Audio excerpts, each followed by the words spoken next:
to you geniuses, all of you. This is the Kicking Ass Punk Cast on netrootsradio.com. I'm Fripp on Channel Left. Steve is off today. Yes. Now, the Kicking Ass Punk Cast is a show that is unlike any other show. It's not like any other talk show. It's because it is on the internet. Kicking ass means we afflict the comfortable and we comfort the afflicted liberally. We take no prisoners, we cede no quarter, we brook no hoo-ha, we assuage no dumb fuckery. No, you can message us on Twitter at Netroots Radio or Facebook at Netroots Radio. There are many places to listen to us. You can check us out at our spiffy website at netrootsradio.com, or maybe check us out on our live streaming partners at TuneIn or Stitcher or iTunes. And our podcast will be available later today from our good friends at iTunes. Yes. And at the very other same places that you've known and loved and trusted and used over and over again. Stitcher and Swell as well. Coming up on the show today, we're going to talk about the architects of the Iraq War. And they're back out again. After that, we're even going to be talking to a young progressive. Yes, the voice of the young progressive as to what they think about what is happening in Iraq. Beyond that, we're also going to be listening to an interview that we did with Mark Hoffman, who is a proprietor of newscorps.org and author of the book Fox Nation vs. Reality, available at Amazon. Plus, if you just happen to be a child, or maybe you're an adult child, and you've decided to come out to your Calvinist parental unit. Well, there is one pastor who will tell you exactly what should be done with you. Yes, a little bit more on Hobby Lobby and the kind of family behind it, as we quote from Joan McCarter at the Daily Coes. Yes, and if we ever get a little bit more of a chance, a little bit of the local clown car action happening locally in Oregon. Yes. But first, let us go to the very first part here today. The same neocon war hawks who were 150,000% wrong about the war want your children to rebattle their delusional fantasy. Now, with the announcement Monday evening that more U.S. troops are headed to Iraq, George W. Bush's presidential envoy to Iraq is making the media rounds, as well as so many others. And this is from Matt Wilstein at Mediaite. It goes like this. L. Paul Bremer penned, remember him? L. Paul Bremer? He penned an op-ed for the Wall Street Journal under the headline, "Only America Can Prevent a Disaster in Iraq," in which he argued for some sort of U.S. troops on the ground there now after 4,490 American lives lost and $1.7 trillion spent. Yes, Aaron Burnett of CNN, probably one of the last people you'd ask who'd ask a question like this, asked him, how can you advocate any more people, any more lives going to risk for that country? And Bremer responded. He goes, because it's in our interest. And he responded it matter-of-factly, pushing back, going to elaborate that the United States cannot allow Iraq to become a home base for Al-Qaeda or terrorists like that constitute the Islamic State in Iraq and Syria. Well, what did Bremer do? Well, he kept going on and on. He kept saying and defending his words and the actions that the Bush administration took to bring that ever so successful, yes, ladies and gentlemen, that incredibly successful democracy, that democracy that we have in Iraq, instead of blaming the Obama administration for presiding over the deterioration of those gains over the last few years. Although throughout the rest of the interview, what Burnett did actually do was continue to push back against Bremer's characterizations of the Iraq War as a success, especially given the state of the country in its present state at the moment. Yes, and as we know, since it's unraveling, after 15 long minutes, Bremer admitted and absolutely zip nothing, nada, bupkis. You're talking about airstrikes and retaking cities and intelligence people on the ground. As you know this number, 4,490 lives have been lost in the Iraq War. American lives, $1.7 trillion spent already. How can you advocate any more people, any more lives going to risk for that country? Because it's in our interest, and there are 2 points about our interest. Number one, as the President pointed out on Friday in his first statement, we cannot allow the world's worst terrorist group to get a base of support in a failed nation. This is not Afghanistan, which is remote and behind the mountains. This is the heart of the Middle East with a lot of wealth, and we cannot allow that to happen. A lot of people are watching you right now, and they're hearing you give your ideas of what to do, and they're saying, but aren't you the guy who got us in this mess? I mean, they're saying, look, you're the guy who ran Iraq for President George W. Bush, and let me just play this, Ambassador, if I can. You in Baghdad the morning after Saddam Hussein was captured. Ladies and gentlemen, we got him. This is a great day in Iraq's history. Iraq's future, your future, has never been more full of hope. The tyrant is a prisoner. Now is the time for all Iraqis, Arabs and Kurds, Sunnis, Shia, Christian and Turkoman, to build a prosperous, democratic Iraq at peace with itself and with its neighbors. We now, of course, know none of that came to pass. No, actually, you're wrong, Aaron. Every single bit of that came to pass. They have the Arab world's most progressive constitution. They have conducted 6 elections since I made that speech, all of them democratically. They have a democratically elected government. Their per capita income, just a minute. Go ahead. Their per capita income today is 6 times what it was when I made that speech. They had all of that in place. We defeated Al-Qaeda. The Iraqi army defeated Al-Qaeda with our help in 2009. All of those things came true. They have all been reversed in the last 2 years, 3 years. Now, so now that there's your argument, but let me ask you this. You have ISIS coming through and offering basic services that aren't being provided by the Iraqi government. I saw the statistics on simple things like electricity when you were still there and in the years after. It was horrible and much worse than it was before. A democratically elected president, of course, who's engaging in purging people who are not of his religious persuasion. How is that success?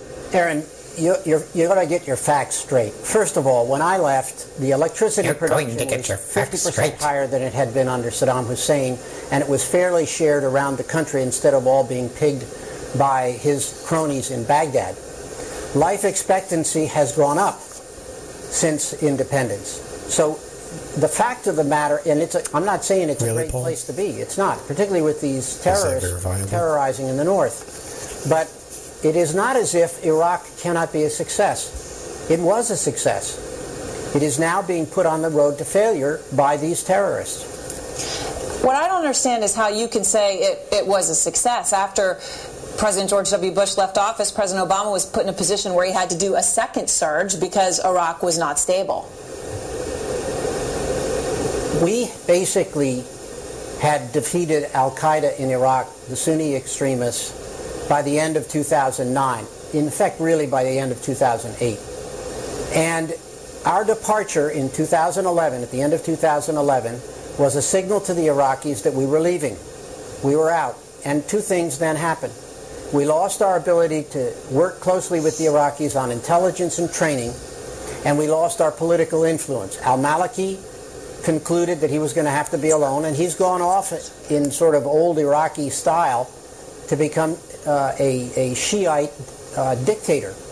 That has to change. That's why the strategy cannot be done just militarily. The decision, though, that you talk about, the decision that you talk about as a crucial one, which I think everyone could agree on, which is when U.S. forces would leave Iraq. That was a decision made, of course, by George W. Bush in the Status of Forces agreement he signed in 2008. He said all U.S. forces would be out by December 2011. All combat forces. But that was a decision made by George W. Bush. Combat forces. That's an important distinction. Yes, it is an important distinction, but when President Obama tried to keep those combat forces in the country, or tried to provide a Status of Forces agreement, the Iraqi government wasn't willing to give diplomatic immunity. Would you have said that he should have kept troops in there without diplomatic immunity? No. In fact, if you read my piece this morning, which you apparently did, I said explicitly that when we do put forces back in there, they should. One of the prices for al-Maliki is to sign a Status of Forces agreement right away. Right, but he did not sign one with President Obama. So yes, I want to make it clear, you're not trying to blame President Obama for anything that's gone wrong, are you? I am saying that his decision to withdraw all the troops at the end of 2011 was a serious mistake. Right, but I'm saying that wasn't his decision. I'm on the record as saying that in 3 years ago. Right. Yes, it was, Aaron. But it was President Bush who signed that agreement in 2008 that promised that all those troops would be removed at the end of 2011. Yes, of course. Yes, it's all Obama's fault since Bush signed the paperwork. But let's cut over to Sagami at Democratic Underground. First, Mark Halpern, and now Aaron Burnett. I think hell may just have frozen over. You know, just personally, where the hell were you journalists, if you want to call yourselves that, or news personalities, 12 years ago? Where the hell were you? Former Bushy and Iraq envoy Paul Bremer wasn't having such an easy time with the villagers this Monday. And when we say villagers, and we use words like villagers, we're talking about the established, entrenched journalistic culture that is far too close to the people that they report, either in New York or in Washington or any place wherever there are seats of power and wealth. So, if that's the case, while he was making the rounds in media and attempting to blame the deteriorating situation in Iraq entirely on the Obama administration, well, look at it this way. We won, don't you know? And it's as if we just ignored the Status of Forces agreements. Yes, and said that we were going to stay there forever, whether the Iraqis wanted us there or not. We could have proven it. These guys need to literally slither back into the holes that they crawled out of. But you know what? That's just not enough. Of course, shall we present, for your ears, for your edification, Bloody Bill Crystal on one of the most dysfunctional morning shows. The hell with it, they're all dysfunctional.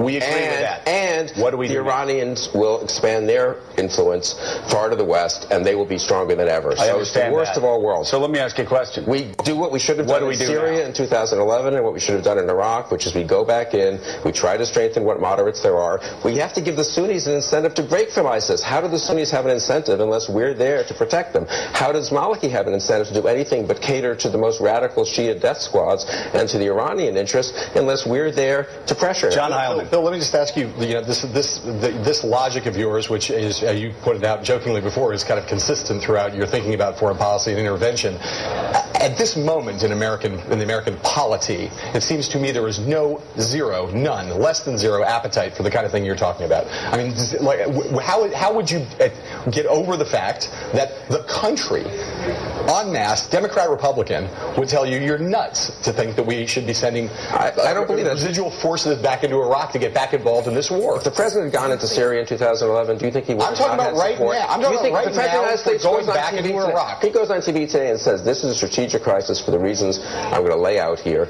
We have to do something that no one wants to do, which is to go back in with a lot of air power and with special forces and maybe a few conventional troops to help stabilize the situation. We cannot allow an al-Qaeda-backed group to dominate one part of the Middle East and Iran and Iranian-backed groups to dominate another part of the Middle East. It's an unacceptable threat to our... All right, guys, we need to cut... Guys. Yeah, right. Yeah, you first, Billy. You know what? How about those open carry folks in Texas? How about all those open carry people all over the place? Hey, guys, I think the time has come. I think that there is a war for you. If you can't fight the war at home, there is a war that you can fight against the very people that you always talk about. Yes, that's right. The Islamic horde that you always talk about. And you know what? There's a place for you to fight your enemy, and that's called Iraq. And I recommend, no matter what shape that you're in, and a lot of you are not in really good physical shape, I'd recommend you march right down to your Marine station, your Army station, maybe the Marine, maybe the Navy if you're oh so inclined, and sign up today, won't you? But if you're not going to be doing that, there's something else for you. Apparently, there is. If you remember the names Paul Wolfowitz and Scooter Libby, as part of this incredible, huge outpush, we seem to be getting in touch with the old members of the band.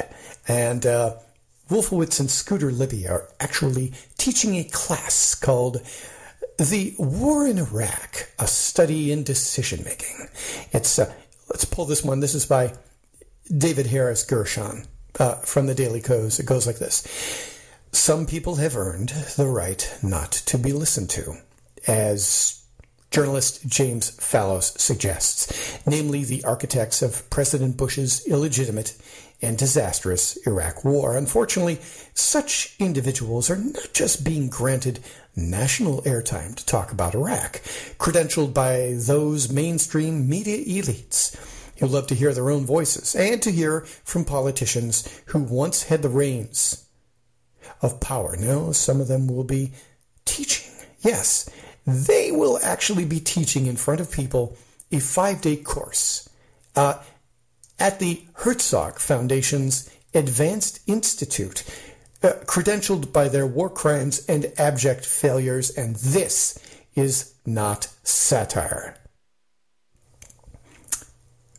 Straight from the Herzog Foundation Advanced Institute. It's for individuals who seek to influence the intellectual, the civic, and the political life of the United States. The Herzog Foundation is offering Wolfowitz and Libby as teachers for those who seek to influence the intellectual, I just repeated this, didn't I? And political life of the United States, and it's doing so with a straight face, despite the horrific and devastating effects of those decisions Wolfowitz and Libby helped to make. Which is why Fallows writes, with regards to the likes of Wolfowitz and Libby, we now live with, and many, many people have died because of, the consequences of their gross non-judgment more than 12 years ago. In the circumstances, they might have the decency to shut the hell up on this particular topic for a while. They helped create the disaster Iraqis and others are now dealing with. They've earned the right not to be listened to. And here's another one you definitely don't want to listen to. This is from President Glenn Beck. If I'm President of the United States of America, here's what I do today. I give a speech. The United States of America is 100% behind the nation of Israel. We put our chips behind the nation of Israel. We are not going to send ground troops, but they have a right to defend themselves. And all options, yes, the nuclear option is on the table for them. Whatever they have to do to defend themselves, the United States of America backs them. The rest of you, you know what? We did our best. We did our best. Good luck with that. I'm sorry to those who are being beheaded. I feel really horrible that that is happening. We tried. We did our best.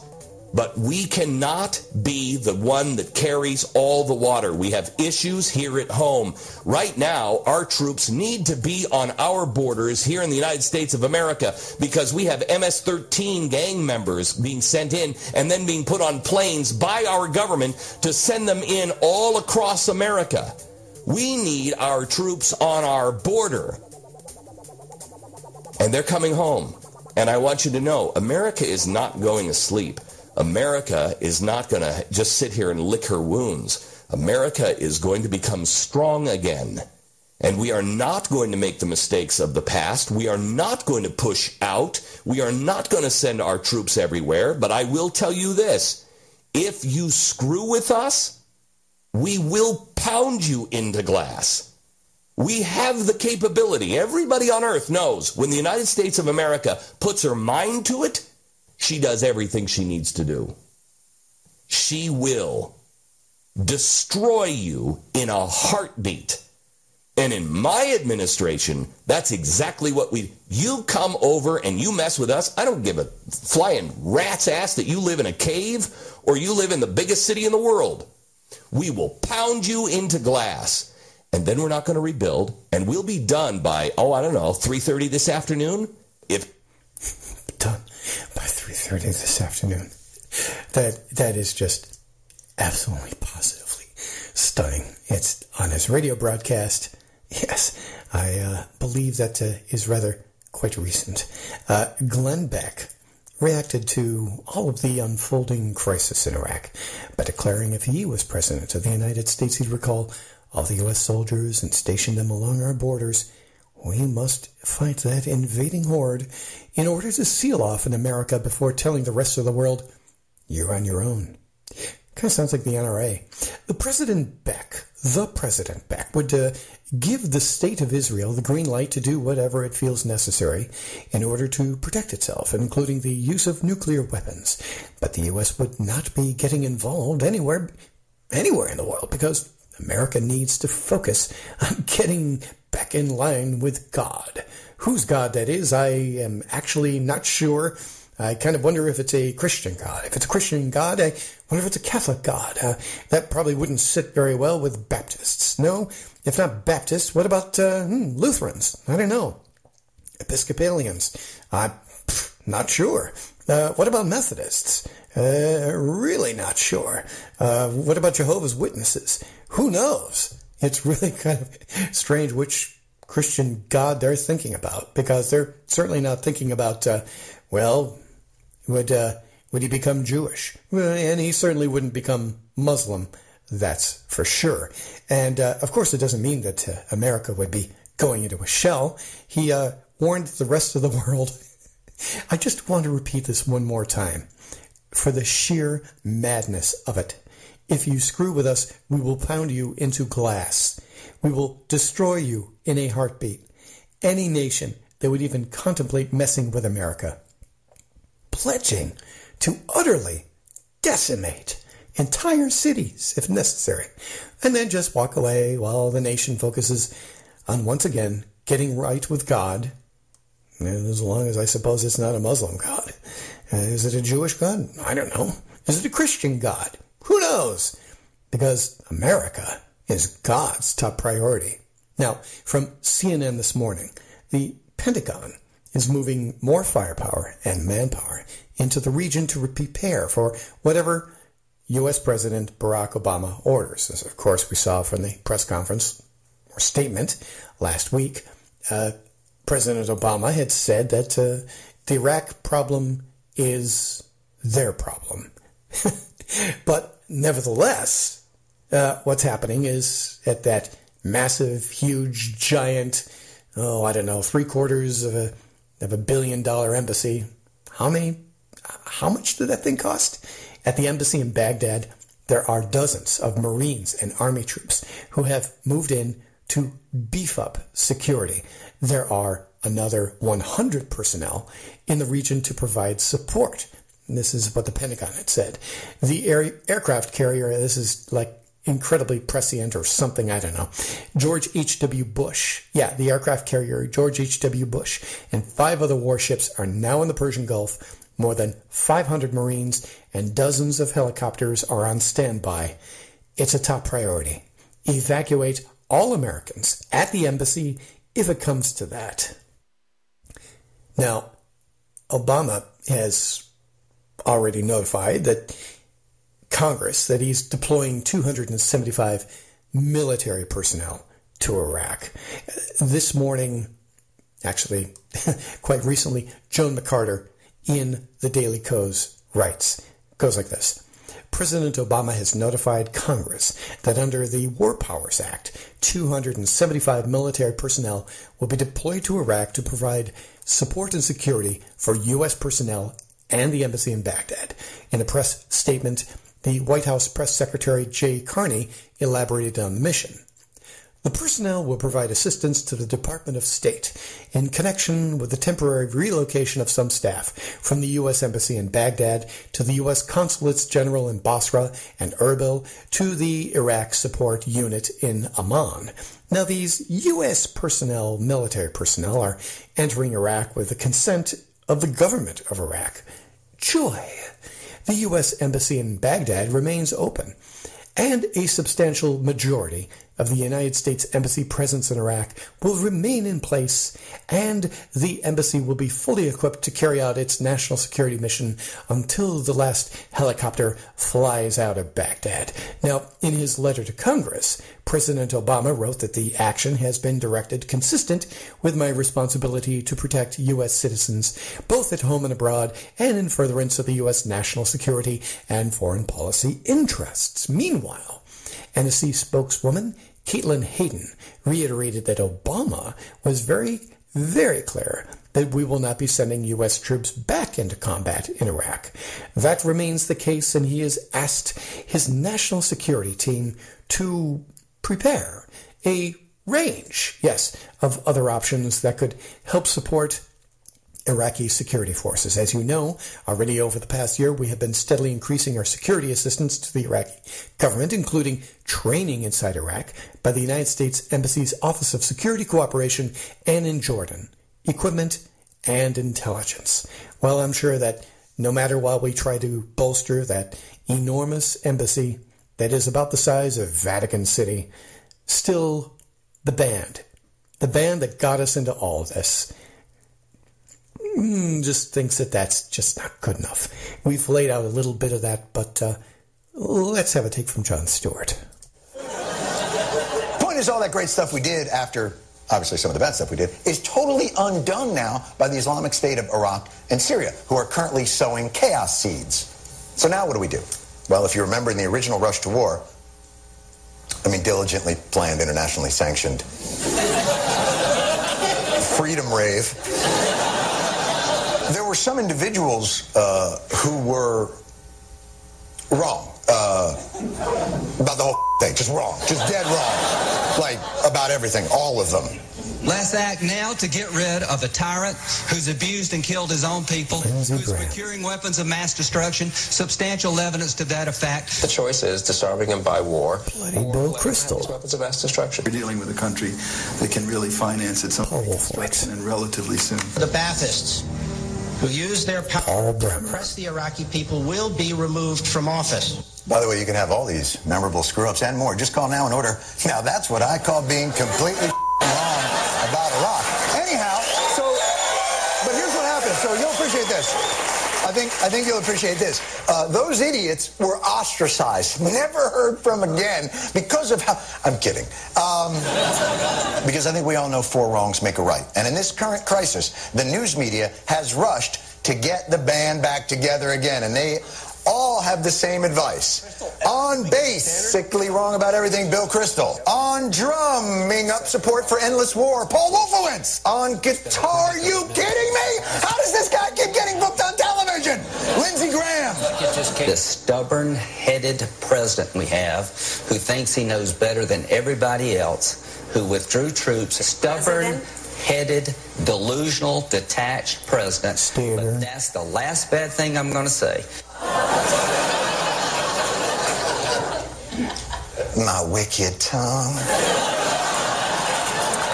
I'm so bad at foreign policy. Now pour me another julep. Lindsay feels the song. But like any terrible band, they're nothing without their lead singer, old Johnny Rotten. Johnny Rotten Judgment. His advocacy of the Iraq War was legend. His sophisticated knowledge of the region, unparalleled, in that it did not parallel with anybody who had knowledge of the region. There is not a history of clashes that are violent between Sunnis and Shias, so I think they can probably get along. Now, that is a true statement if you don't count the long history of violent clashes between Sunni and Shia. And he's right. Throughout history, there are lots of examples of Sunnis and Shias peacefully sharing power like we were going to have them do in Iraq. Like, okay, here's a great one. Back in the 50s, 950. Yeah.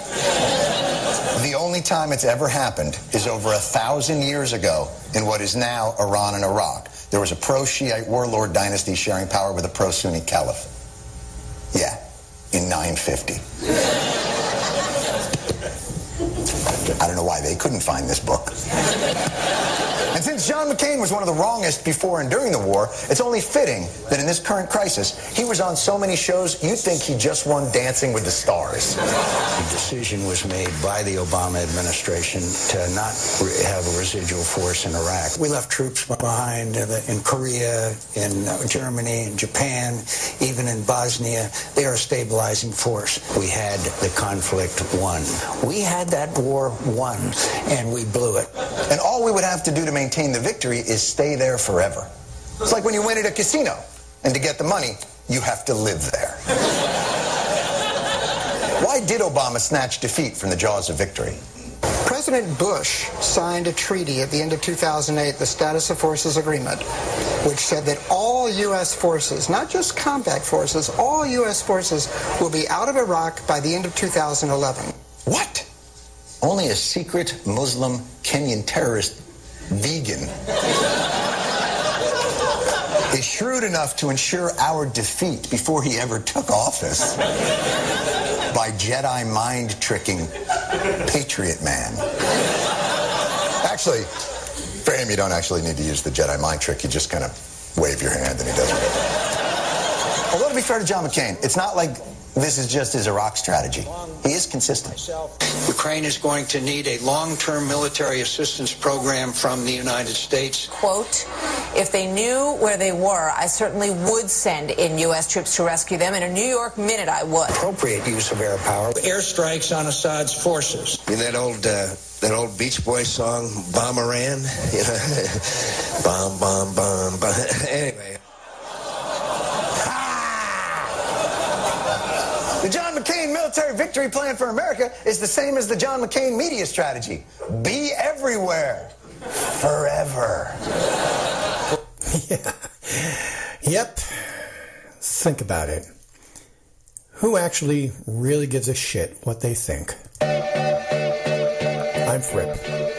We are kicking ass.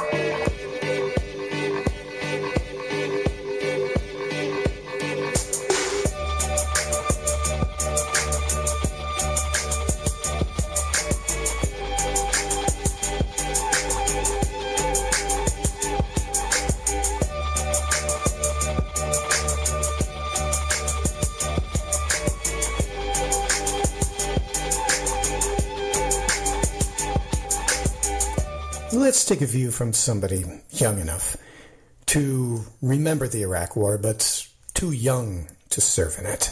We're talking to a young and progressive, a person in their young youth who looks upon the world not of their making, but the world in which they're about to inhabit.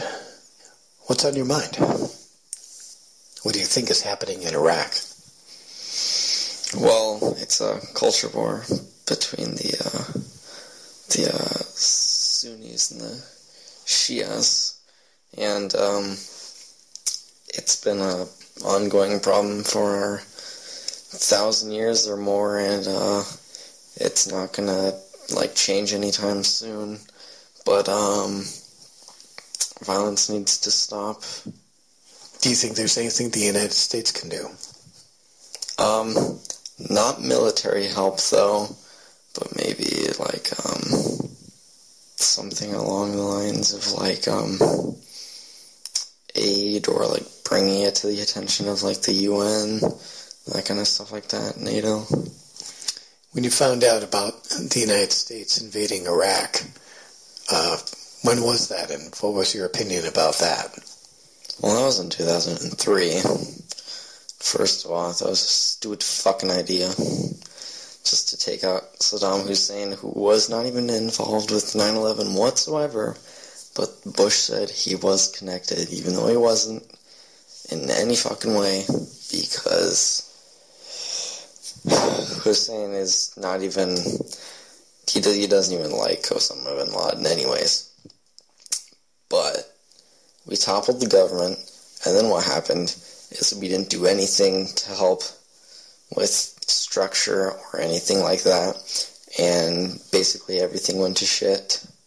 There was riots and looting and stuff like that, and museums were raided, and thousands of years of history was basically taken away, and U.S. soldiers would just sit there, and in the Pentagon,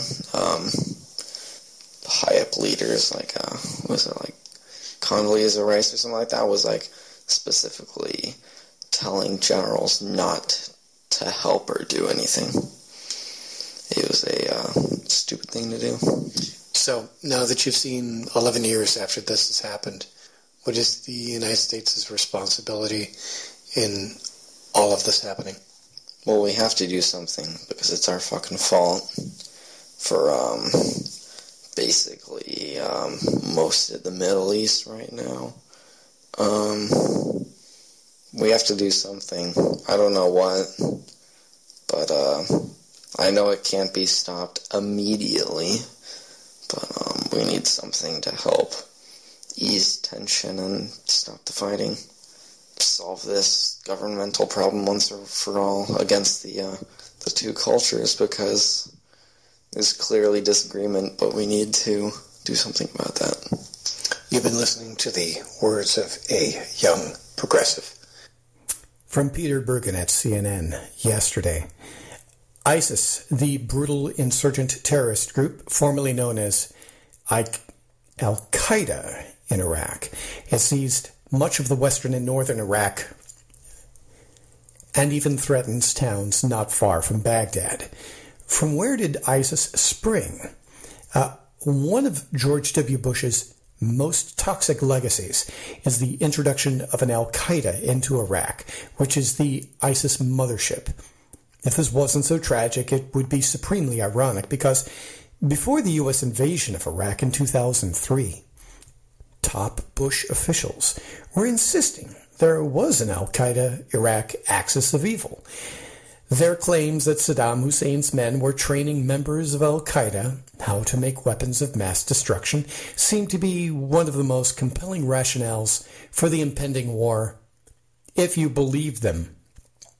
After the fall of Hussein's regime, no documents were unearthed in Iraq proving the Hussein al-Qaeda axis, despite the fact that, like other totalitarian regimes, Hussein's government kept massive and meticulous records. The United States Defense Intelligence Agency had, by 2006, translated 34 million pages of documents from Hussein's Iraq and found that there was nothing to substantiate a partnership between Hussein and Al-Qaeda.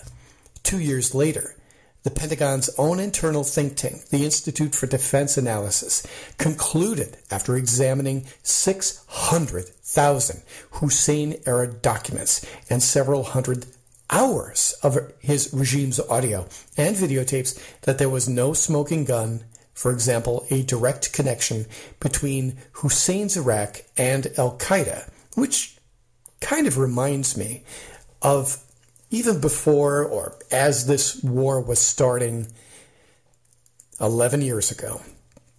There was a piece that was written by columnist Jimmy Breslin in New York Newsday. The date of it was March 30th, 2003.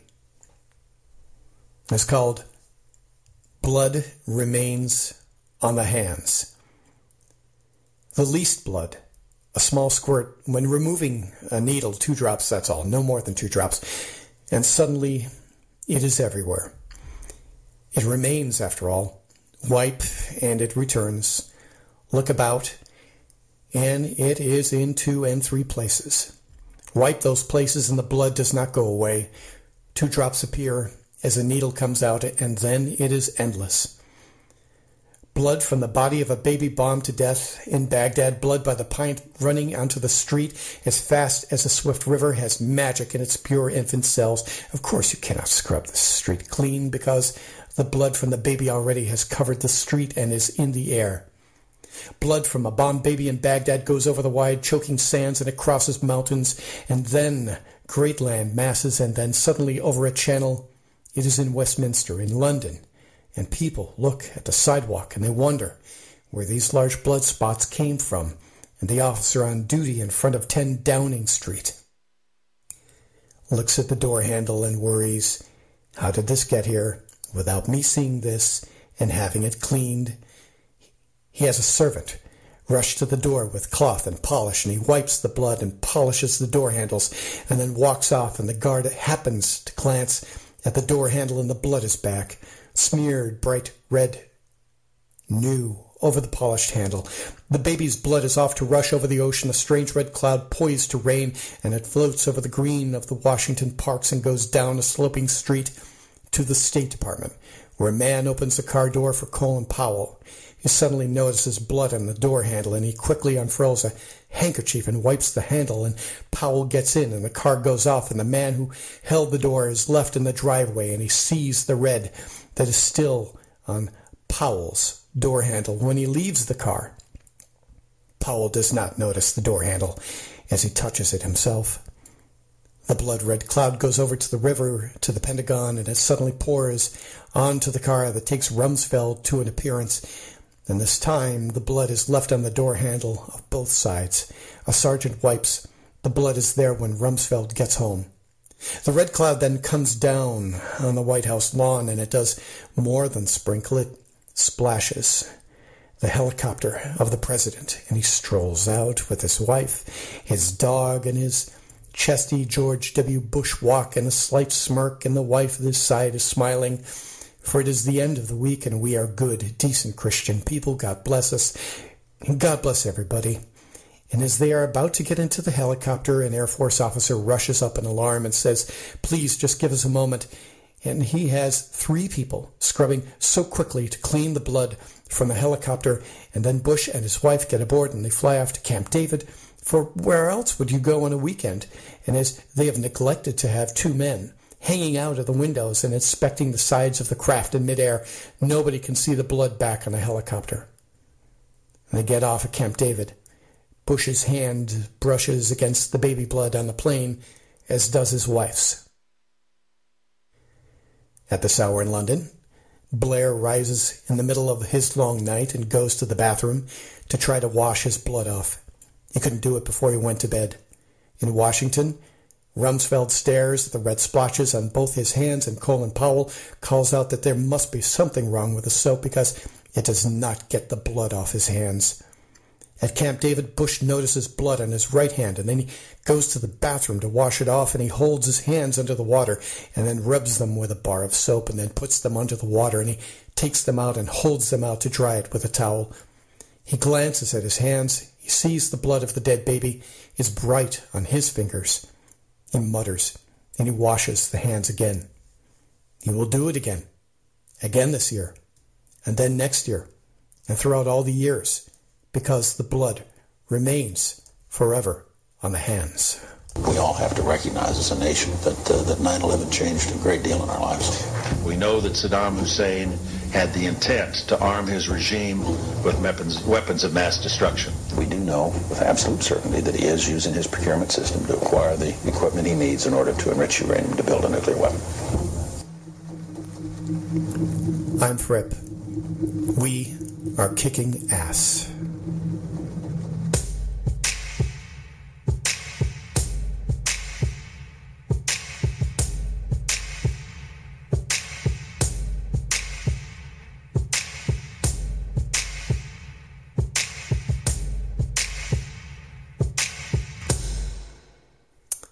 Mark Hoffman is proprietor of newscorps.org and the book Fox Nation versus Reality, which is available at Amazon.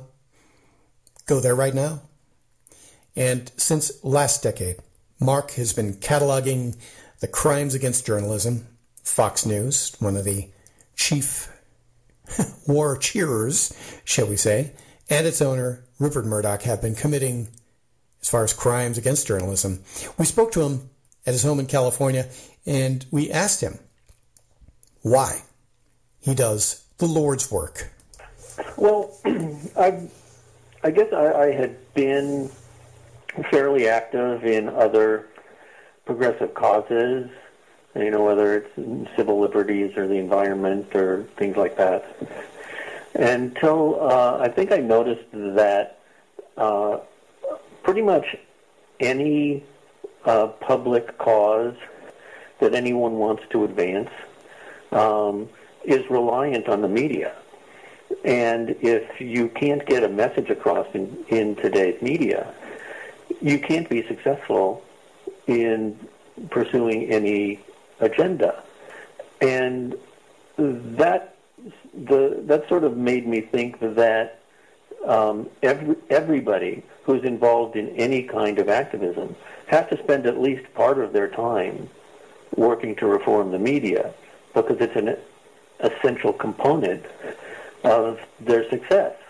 And from there, I just went into, for myself, really concentrating on the media and trying to find ways to make it more responsive and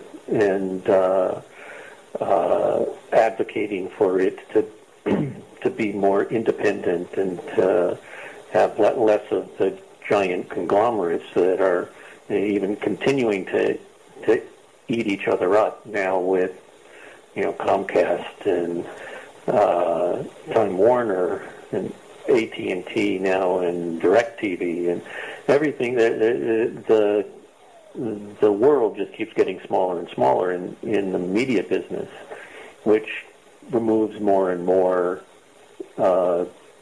independent commentary or positions. And I just think it's a critical thing that needs to be changed if we hope to get anything else done. I started News Corps in 2005, and actually just because I thought of the name. It was pretty apt. That's a funny name. And I went online to see if the domain was available, and while I was waiting for my slower 2005 model computer to return a response, I'm thinking to myself, if it's there, I'm going to get it. And it was there, and so I got it. At the time, I had no idea what I was going to do with it. But then I decided, well, I guess I need to make this a media-related site. And, of course, because of the name, and News Corp, of course, is the parent company of Fox News. Of course, you've got one of the oldest media moguls, Keith Rupert Murdoch himself, but somehow still helms the newspaper part of this empire. An empire that's structured and organized unlike any other media operation. Oh, yeah. Well, it is controlled by Murdoch and his family, have the vast majority of the voting shares of the company. The person with the second largest stake outside of the Murdoch family is the Saudi Prince Al-Walid, which I always thought was an ironic situation considering how Islamophobic Fox News' audience is. But Murdoch's, started the enterprise. Well, when he first came to the U.S., he bought the 20th Century Fox film studio, and but he could not own the television network. That's right. Because he wasn't a U.S. citizen, and I don't think many people know this. You need to be a U.S. citizen to own an American television network. Correct. That's right. So he became a U.S. citizen through an act of Congress.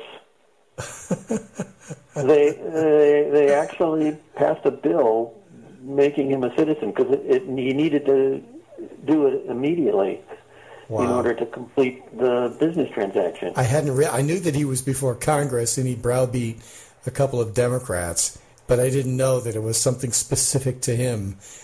I know that he was up for citizenship at the time. After that, he had bought the 5 metro media stations that were throughout the country in major markets and used those as anchors for the new Fox network. And then, of course, he hires a prominent Republican media strategist, Roger Ailes, to run the Fox News network, which is something else that was unprecedented, to have somebody who was such an overt political operative running an allegedly journalism operation. Alleged is right from the beginning. His intention was not to be a journalistic operation, but to be a partisan arm of Republican and conservative politics. And it's interesting, as he chose Ailes uniquely positioned for this, because this is something that Ailes had kind of conceptualized 20 years before, even in the late 60s or in the 70s, about a completely conservative network that he himself could not get off the ground. But with the right people and the right money, I think Murdoch spent something on the order of $500 million in the first 4 or 5 years, keeping Fox News alive and literally just going after all the cable operators and just paying them on the dollar enormous amounts of money just to run the station. Yeah, that's another thing. When he first started breaking into the cable business, he was paying the cable operators to carry his channel, which is the opposite of the business model. Cable operators ordinarily pay the program suppliers, but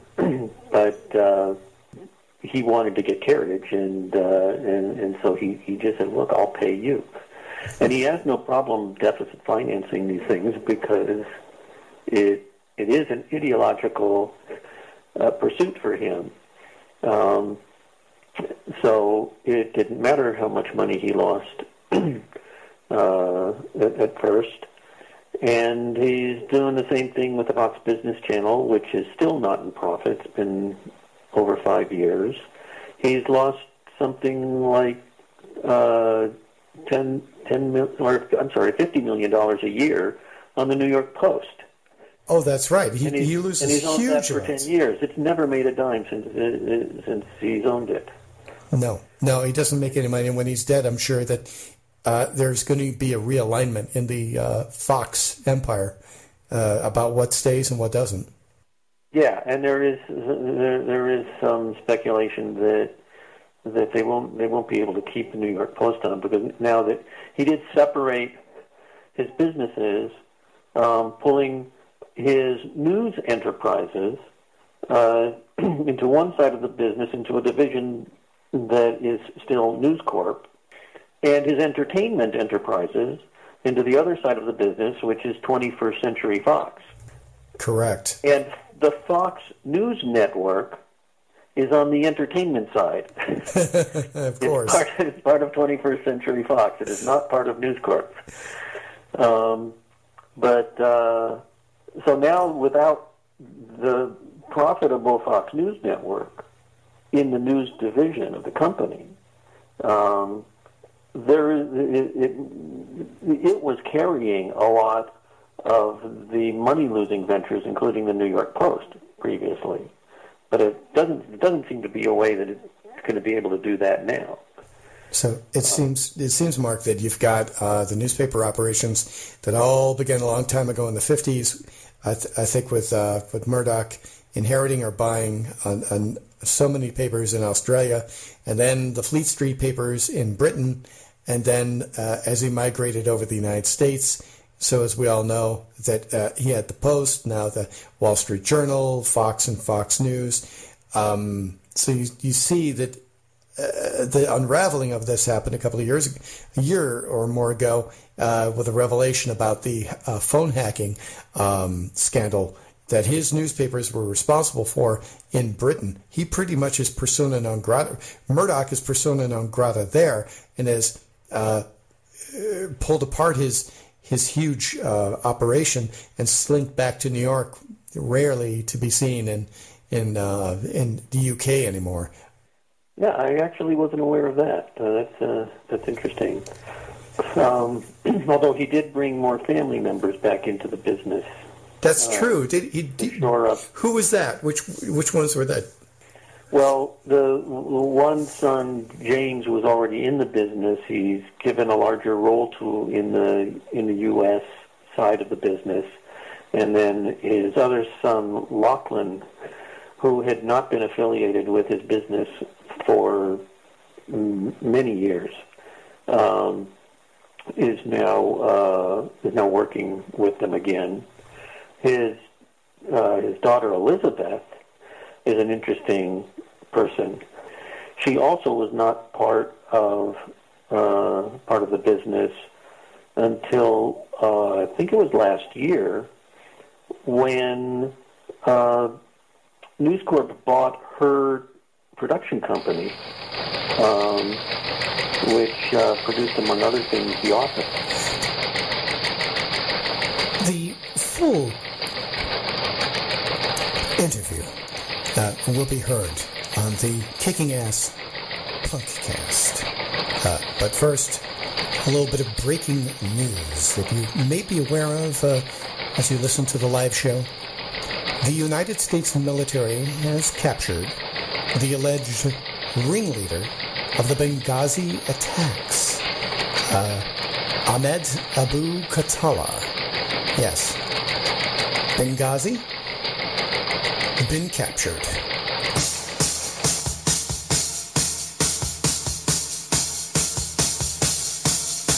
Hey, boys, look behind you.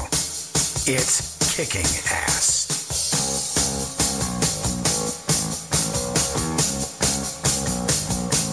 Tuesdays, noon Eastern, 9 Pacific. Find us on Stitcher, Spreaker, Swell, Netrootsradio.com.